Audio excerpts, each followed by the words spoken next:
Hostia v štúdiu sa vymenili, vy môžete stále telefonovať alebo písať. A už v tejto chvíli po svojej pravici vítam pána Jana Vajca, generálneho riaditeľa sekcie poľnohospodárstva a rozvoja vidieka z Ministerstva pôdohospodárstva a rozvoja vidieka Slovenskej republiky. Pekný deň, vítajte. Dobrý deň. A taktiež vítam aj pani Renátu Mitrovú, chovateľku a študentku odboru kinológia na Univerzite veterinárskeho lekárstva v Košiciach. Vítajte aj vy. Predchádzajúca reportáž bola zámerne o kaukazských ovčiakoch. Vyzerajú, že sú to také milé huňaté psíky, ale vedia byť poriadne ostré. Napokon práve takýto pes nedávno napadol 14-ročné dievča. Existuje tento pes na nejakom zozname nebezpečných plemien? Dneska hovoriť o nejakých zoznamoch je príliš zavčasu, pretože legislatívny proces začína. Výsledkom tohto procesu má byť novela dnes existujúceho zákonu 282 z roku 2002. Takže o nejakých zoznamoch dneska hovoriť je ešte predčasné. Bude takýto zoznam existovať? Áno, pracujeme na tom, ale vravím, to je... Čiže ani sa teraz nedozvieme v tejto chvíli, aké psy by tam mohli byť zaradené. Pýtam sa to zámerne preto, lebo napríklad pani Mitrová chová amerického staffordshireského teriéra a ten sa do terajších zoznamov, ktoré nikdy publikované neboli, vyskytol. Vyskytne sa aj teraz? Hovorili ste ale aj v predchádzajúcom vstupe, že bola krajina Taliansko, ktoré sa vrátilo, tie zoznamy majú zlé skúsenosti. My sme takisto sa pýtali aj dánskej strany, aj Veľkej Británie, ktoré majú podobné zákony, teda zákony, ktoré upravujú aj definujú plemená, ale tie skúsenosti sú rôzne a vo všeobecnosti platí, že nemôžeme psov deliť podľa plemien, ale na tie, ktoré sú socializované a ktoré sú ľudové povedané nevychované. Takže aj tento zákon, ktorý bude novelizovaný, bude upravovaný v tom smere, aby v prvom rade chránil človeka, vytváral dobré chovateľské podmienky pre zvieratá, teda pre psov a dáva určité kompetencie zúčastneným organizáciám. Mám na mysli teraz miestnu samosprávu, obecnú samosprávu, veterinárom dáva, mestským políciám. Chovateľom sa ale termín bojové plemeno vôbec nepozdáva. Už by sa ani nemal používať takýto termín. Prečo? Pretože tento termín dnes už prakticky nemá opodstatnenie. Tento termín vznikol z čias, dajme tomu ešte z obdobia Ríma, keď sa zvieratá používali v arénach na súboje medzi sebou, rôzne druhy zvierat, medzi inými aj psy. Neskôr sa používali ako pracovné zvieratá na ťahanie ťažkých nákladov, to bolo v čase osídľovania Ameriky napríklad. Ale dnes sa tieto plemená chovajú už čiste pre spoločenské účely, čiže nie sú využívané na žiaden boj a prakticky tento prívlastok by sa už mal stratiť. Teraz aj vidíme vášho kajuška. Vy ho tak voláte familiárne, inak sa volá Dagobert. Áno.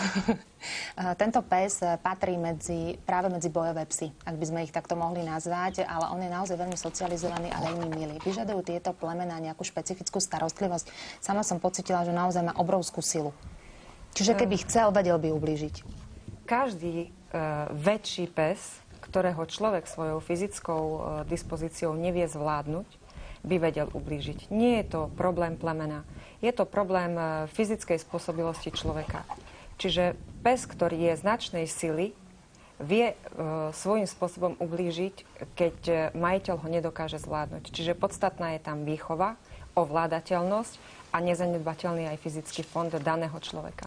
Čiže ak toto všetko zvládnete, tento pes by nemal byť nebezpečný. Napriek tomu robíte nejaké špeciálne opatrenia, keď idete s kajuškom von medzi ľudí? Samozrejme, že akéhokoľvek ja budem predchádzať nejakým možným problémom, stále sa môže stať, že ku mne pribehne nejaké nezvládnuté zviera a ja môžem sa dostať do problému. Čiže samozrejme, ja mám psa na vôdzke, nepúšťam ho na voľno, nejdem s tým na detské ihrisko, nosí náhubok. Čiže z mojej strany sa snažím splniť všetky podmienky, aby som sa nedostala do krízovej situácie. Naozaj veľmi zlatý, ale naozaj veľmi silný. Pán Vajc, toto plemeno bude nejako špecificky upravované v zákone? Budú sa musieť títo chovatelia nejako úplne preorientovať, nejako inak sa budú musieť starať práve o takýchto Staffordov? Alebo stačí, ak budú dodržiavať len to, čo dodržiavali doteraz? No, doterajší platný zákon poznal dve kategórie, zvláštneho psa a potom nebezpečného psa. S tým, že pani právnička tu hovorila jeho presnú definíciu, ale my ju rozširujeme, že keď napadne nielen človeka alebo uhryzne, ale aj zviera, to v tej novele by sa malo objaviť. A objavujú sa dve nové kategórie, to je nežiaducí pes a pes so sprísneným držaním. Nežiaduce psy to sú podľa nás tie plemená psov, ktoré nie sú u nás uznané, nie sú u nás vedené v plemenných knihách. A psy so sprísneným držaním, to môžu byť tie, ktoré svojim založením, svojou povahou môžu byť potenciálne nebezpečné. Novela zákona ale však nesleduje nejaké represálie voči chovateľom psov. Tí, ktorí doteraz dodržiavali chovateľské zásady, ktorí dodržiavali zákon, nebudú mať ani po novele žiadny problém. Samozrejme, tí, ktorí ho obchádzali rôznymi spôsobmi a obchádzali aj iné zákony v našej republike, tak tí budú mať problémy, pretože novela zákona nielenže sprísňuje niektoré veci, ale aj hovorí o tej kontrolnej časti. A budú musieť majiteľe takýchto psov absolvovať nejaký špeciálny výcvik? Áno, v zákone je nový paragraf, ktorý hovorí o poverenej organizácii. To bude taká organizácia, ktorá sa bude starať vlastne o školenia pre držiteľov týchto psov. Tí vydajú oprávnenia, by mohol mať. A je to v podstate taký menší vodický preukaz pre psa. Pani Mitrová, čo vy od toho očakávate? Nemáte obavy, že možno budete diskriminovaní? Diskrimináciu očakávam skôr bohužiaľ z oblasti ľudí, bežného pospolitého ľudu, z titulu toho, že neexistuje žiadna osveta.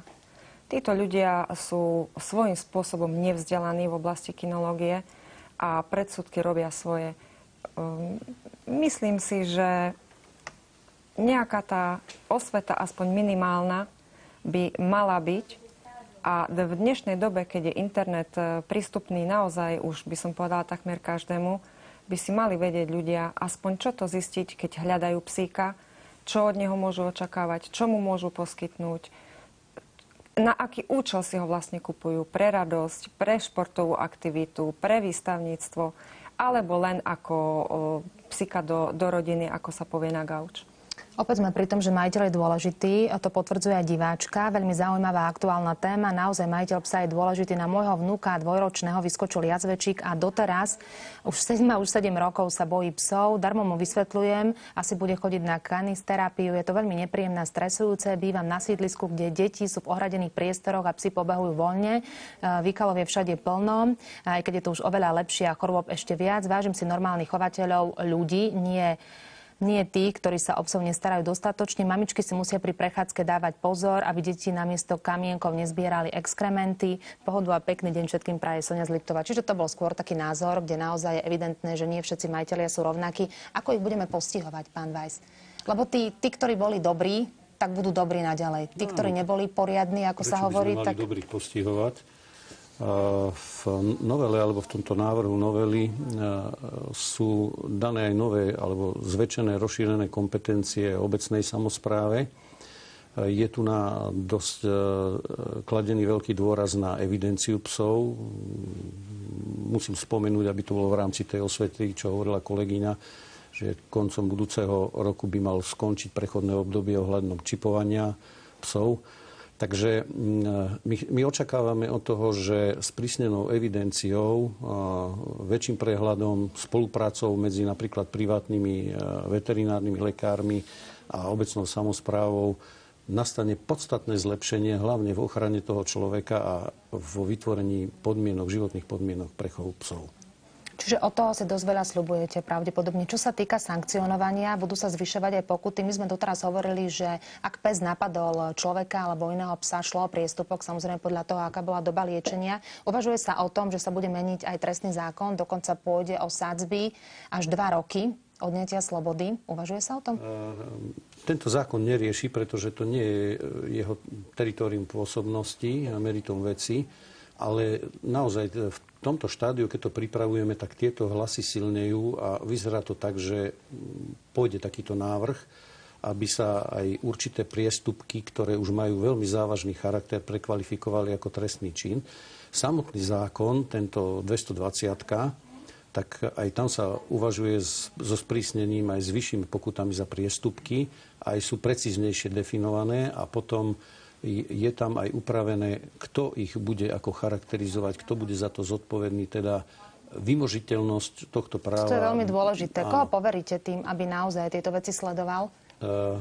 Je to jeden komplex, pretože to sa nedá otrhnúť jedno od druhého, ale väčšia tá zodpovednosť bude na obecných samosprávach, ktoré sú priamo na tom mieste stretu, kde sa chovateľ alebo pes môže stretnúť s človekom alebo pes s iným zvieraťom. Lebo na to sa dosť aj v starom zákone zabúdalo, že jednoducho pes môže len človeka napadnúť, ale aj z týchto posledných správ tie problémy niekde začali, že väčší pes napadol menšieho psa. A toto ten zákon vlastne doťahuje do konca. Pani Mitrová, očakávate, že aj tieto sankcie pomôžu práve tým dobrým chovateľom psov? Že sa zlepší vaša situácia práve na úkor tých, ktorí vám robia neplechu? Verím, že áno, pretože ja tu viac menej zastupujem organizovaných chovateľov. Tým pádom, že sme organizovaní, sme aj adresní. Čiže ja veľmi dúfam, že tieto zvýšené sankcie pomôžu, ľudia budú viac zodpovedne pristupovať k svojim psom a nie len organizovaní chovateľia čistokrvných plemien, ale aj hlavne krížencov, lebo tých tu máme neúmerne veľa. Hej, tí prakticky evidenčne nie sú nikde vedení, čiže keďže nemajú preukaz pôvodu a jednoducho si musia ľudia uvedomiť, že tak ako viesť motorové vozidlo a spôsobiť tým niekomu újmu na zdraví alebo aj nejakú škodu, nesie nejakú zodpovednosť. To isté sa týka aj psa. Pevne verím, že keď budem mať zákon konkrétnu písomnú podobu, tak sa možno v tejto zostave stretneme opäť. V tejto chvíli veľmi pekne ďakujem za všetky užitočné informácie a prajem pekný zvyšok dňa. Dovidenia. Dovidenia. A ja sa už presúvam späť k Anke Naďovej. Anka, čo zaujímalo divákov?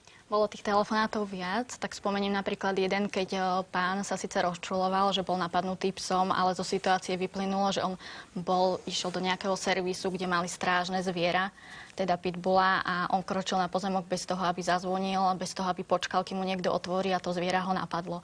Takže v podstate áno, na jednej strane urobil chybu aj on, že vošiel niekam, kde si to pes stráži. Na druhej strane majiteľi, ak majú servis, tak by to zviera mali mať zabezpečené tak, aby jednoducho, keď tam chodia nejakí zákazníci, tak aby nedošli do styku s ním. Naozaj máte aj vy pocit z vašej pozície, že ľuďom chýba osveta, že nevedia, ako sa ku psom správať, že toto je možno nejaký boom, strašne veľa sa o tom hovorí, lebo tie prípady boli naozaj tragické, ktoré sa stali v ostatných týždňoch. Myslím, že nielen osveta, ale aj to, že berú to na ľahkú váhu strašne aj tie zákony. Jednoducho pes je u nás vec a teda oni si myslia, že si môžu teda robiť, čo chcú s tým zvieraťom, a tak to potom vyzerá. Čo očakávate od zmeny legislatívy?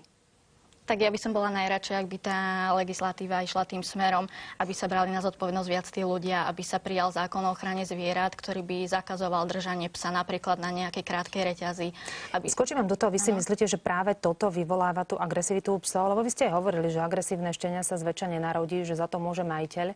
Ja si myslím, že áno, že to zviera vlastne, keď je držané niekde na reťazi alebo v koterci, neprichádza do styku s okolím, nevie, ako sa má správať, je hladné napríklad, hej, je nedostatočne s ľuďmi, nepozná ten okolitý svet a ono, keď sa dostane von, zrazu nevie, čo je, kde je, a jednoducho si to môže odniesť prvý človek alebo pes, ktorý pôjde okolo. Ono sa veľa hovorí, sme to zatiaľ nespomínali, o tej socializácii tzv. Vpečatení, ktoré by malo prebehnúť od toho 4. do nejakého 12. týždňa. Ak sa to zanedbá, tak ten psík je naozaj, ako spomenul pán Weiss, asociálny. Áno.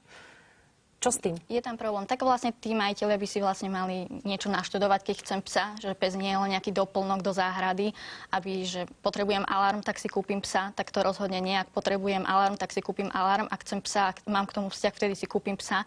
Naštudujem si niečo o tom plemene a podľa toho sa správam. To šteniatko jednoducho vodím medzi ľudí, nezatvorím ho len niekde, nehuckám ho, nerobím z neho agresívneho.